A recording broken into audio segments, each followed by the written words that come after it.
Even a dumb person can understand Israel. Scumbags try to pretend that things are rocket science. That's because they don't want to be exposed for lying to you or for being on the wrong side of history. In the first clip, I have Dr. Gabor Mete, and he's going to explain very simply why October 7th was an attack, but why you can't just start there to try to understand what's going on in Palestine or Gaza. Israel's right to defense. Yeah. Yes, Israel has the right to defend itself. Every country does.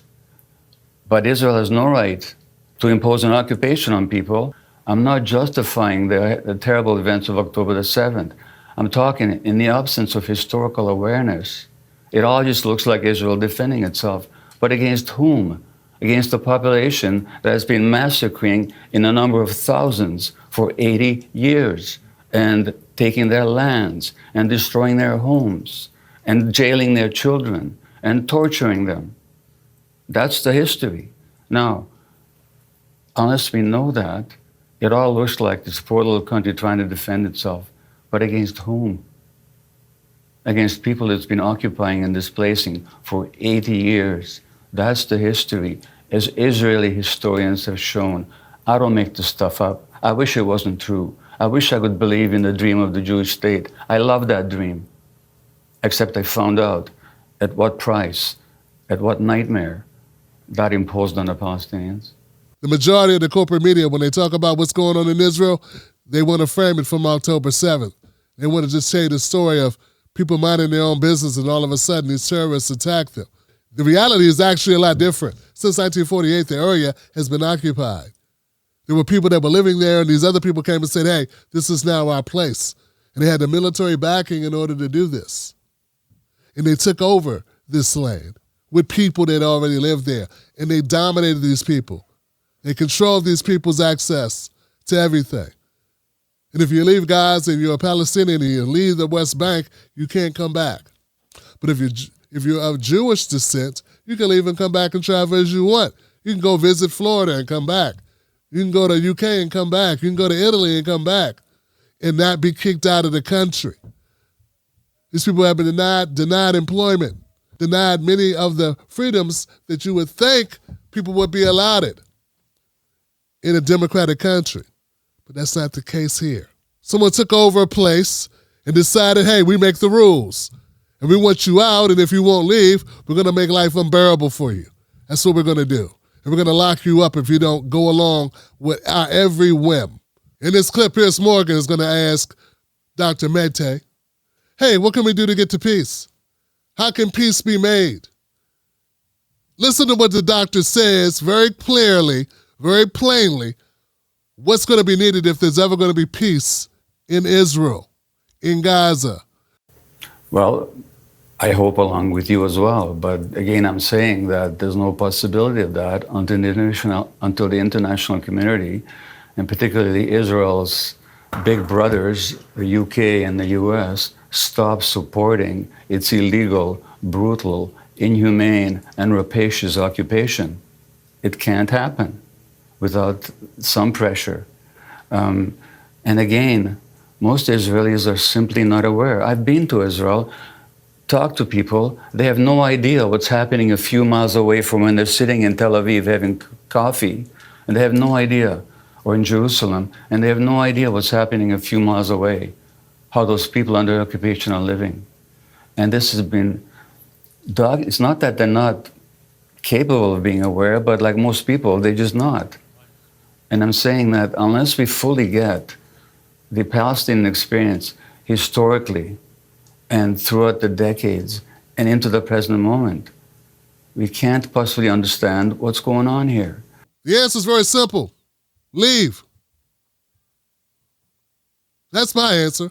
That's the answer of people that are reasonable. If you break into someone's land and you take over their land and you control them and you kill thousands of them upon thousands of them for 70, 80 years, one way to fix it is to leave. Have the U.S. to give you Florida or Alaska or Nebraska. Since we love you so much, that would be a solution. But you know what's not a solution? To talk about ceasefires if that's going to fix everything. Yeah, stop shooting for right now. And then let's go right back to doing what we're doing a year from now. Or please stop killing them right now. Stop killing the Palestinian babies right now for a minute, please. And make that seem like that's something that's courageous to say to Israel. Yeah, we got politicians that are running for president right now, and politicians that are running for re-election in the House and the Senate, who make it seem like they're being bold and very rebellious and courageous to say, hey guys, let's cease fire.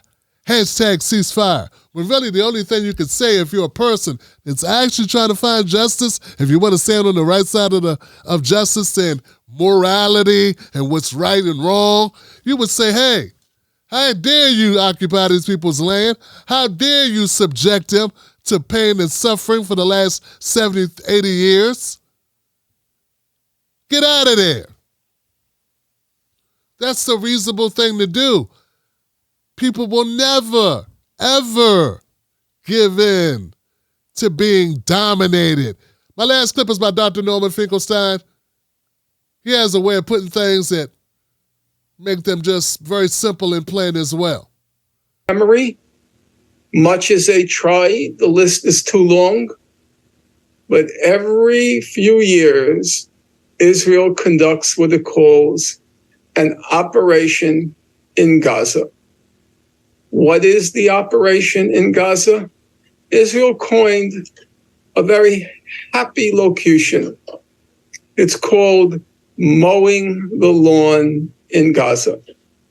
Now, if my memory is correct, Crystal, you have 3 children. Correct. Correct? Yep. So I'd like you to bear in mind, I'm not trying to be emotive.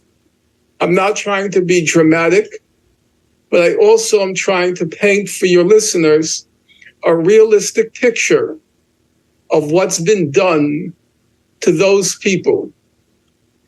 Israel mows the lawn in Gaza, and that lawn has 2.3 million blades of grass. That's the population of Gaza. 1/2 of those blades of grass, 1,150,000, are children. And Israel coined, if I dare say, and the listeners can decide for themselves whether I'm being emotive or whether I'm being factual. It coined this satanic phrase, which it repeats on every occasion with a certain amount of humor. It's funny. We're going to mow the grass in Gaza, and everybody smiles. Isn't that a clever, cute expression? I wonder if you would smile, the mother of 3, knowing that among those blades of grass that are going to be mowed are the heads and skulls of your children. Operation Cast Lead, 2008, 2009, December 26th to January 17th, Israel killed 1,400 people, 350 of whom were children, demolished 6,300 homes, mowing the grass of Gaza. Then 2012, Operation Pillar of Defense. Then 2014, Operation Protective Edge, 51 days of mowing the lawn. Operation Cast Lead in 2008 to 9. Amnesty International wrote a large report on what happened. It called it 22 days of death and destruction, mowing the lawn in Gaza. 2014, Peter Maurer, the head of the International Committee of the Red Cross, he visited Gaza and he saw what Israel had inflicted.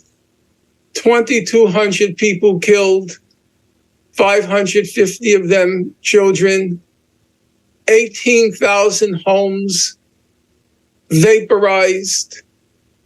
He came out and he said, now bear in mind, Peter Maurer's job is to visit combat zones. And he said never in his entire professional life had he seen destruction of the magnitude that was inflicted on Gaza in 2014.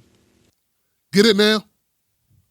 Every few years, Israel decides on a way to bomb out, to cut the grass, mow the lawn, get rid of the weeds, to uproot, kill, destroy, plummet Palestinian homes, kill their children, lock up dissidents.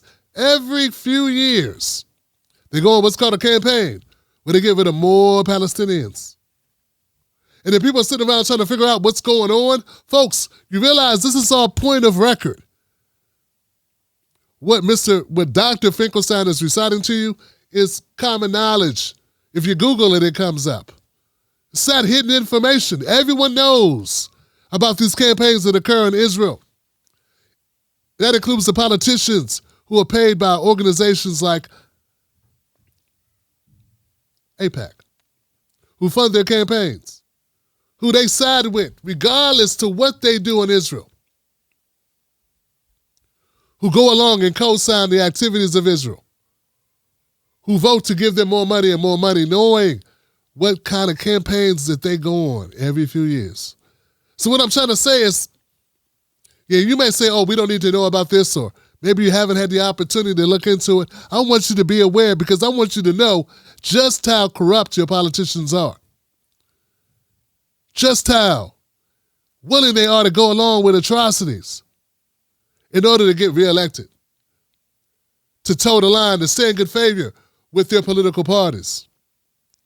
And we're expecting those same people to somehow come along and say, hey, let's help black people out. Let's see if we can make black Americans equal. I mean, not this fake equal. Everybody's got cable TV, but I mean really equal. I'm talking about real equality. You know, the type of equality so that you'll be able to purchase your own cable company or build your own cable company or produce your own cable shows or have the equity to start your own business, grow your business, not be on a shoestring budget. Now that's the type of equality that black folks need. In order for that to happen, do you realize what would have to happen with our politicians? Politicians would have to be willing to go to the wall for black folks. But you mean to tell me these same politicians that we have in office that won't go to the wall for people across the globe? People that we're funding with taxpayer money here. So they're taking money from Tim Black and from you. And they're sending it to Israel. Billions of dollars a year. And Israel's taking that money and using it, along with the arms that we give them, to bomb these people, to keep these people in an open-air prison, to devastate them and go on these campaigns of mowing the lawn. And those politicians go along with it, but they won't go along with a plan for us here. They won't go along with a plan that gives us health care, all of us. That pays for schooling, all of us. You know what they got in Israel?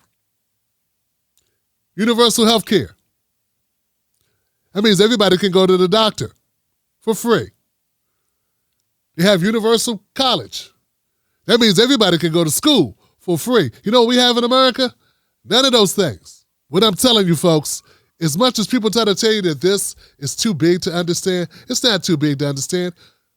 They're just cowards, and they don't want to be on the right side of history. They'd rather be safe and keep their money coming in and not piss off the wrong people. But it's good to identify who those people are now, because when the push comes to shove, You won't be surprised later as we fight for equality in this country, whether it be a class fight or it be a fight for equity for Black Americans to actually have a shot, a real shot at living the American dream. It's going to take us going through those corrupt politicians, the same politicians that co-signed genocide of Palestinians. We expect them to stand up for us here in America. One thing we all got to pay attention to is who the cowards are. I want the cowards to be on record. If you are supporting Israel without saying they need to cease fire and they need to stand down and they need to form a one-party solution, a one-state solution that gives Palestinians all the rights of Israelis, that they actually have the ability to own their homes. You can't take their homes. They have to have equal employment. Unless you're fighting, it's weak sauce to be so afraid to call out Israel for what it's doing, but to be very quickly to call out Black America for what it's doing, to skewer a BLM. But you can't say Israel's wrong for bombing Palestinians. It says something about who these people are. To be quick to say, hey, we got to get rid of Putin, but not have a word to say about Netanyahu, Bibi, and what he's doing in Israel. Get what I'm saying? They're quick to defend Ukraine, but they won't defend Palestinians. Instead, we'll fund Israel. Don't make much sense, do it.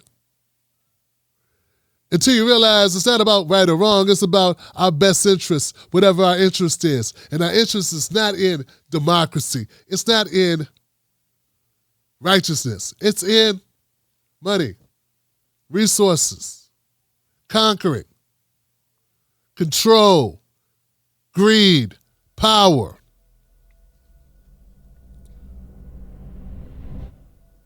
It matters to me as a Black man that I cover this is because, well, we're not just on this channel to entertain you, we're also on this channel to educate you. And if I'm not educating you to what America is spending its resources on, if I'm not alerting you to, hey, we want to fight for equality in America, but this is what our leaders are doing, this is where your money goes, this is what they're funding, this is what they're closing or holding a blind eye to, this is what they're going along with, this is what they're encouraging. Dr. Mate said it best. He said, hey, if it's ever going to end, it's going to require the UK and for America to pressure Israel to cease it. Not just cease fire, cease the occupation, cease the apartheid state. We got politicians that won't go up against AIPAC. We also got politicians that won't go up against rednecks. They won't go up against MAGA, or they won't go against the Democratic Party. It's the same thing to me. Cowards. It becomes very clear, guys, real quick, that what we're up against is a corrupt system. And that may not be important to you, but it's important to me. It's important to the people behind this channel and the people that support this channel. The only solution is to end it. And end it all. All right, my name is Tim Black. You know what to do if you love this content. Subscribe, become a member, go to jointimblack.com. When they say, wow, why are you listening to that guy Tim Black? He's crazy. He's speaking out about Israel. He's standing up for Palestinians. Tell him. It's a new day. Seeking unbiased news? Discover the new Tim Black television network, where truth and integrity lead the way. We're committed to honest reporting and empowering you with factual, unfiltered information. Join a community that values transparency and critical thinking. Ready for news that respects your intelligence? Visit jointimblack.com. Embrace the change, because at Tim Black Television Network, our truth matters. Sign up today for a new kind of news experience. It's a new day.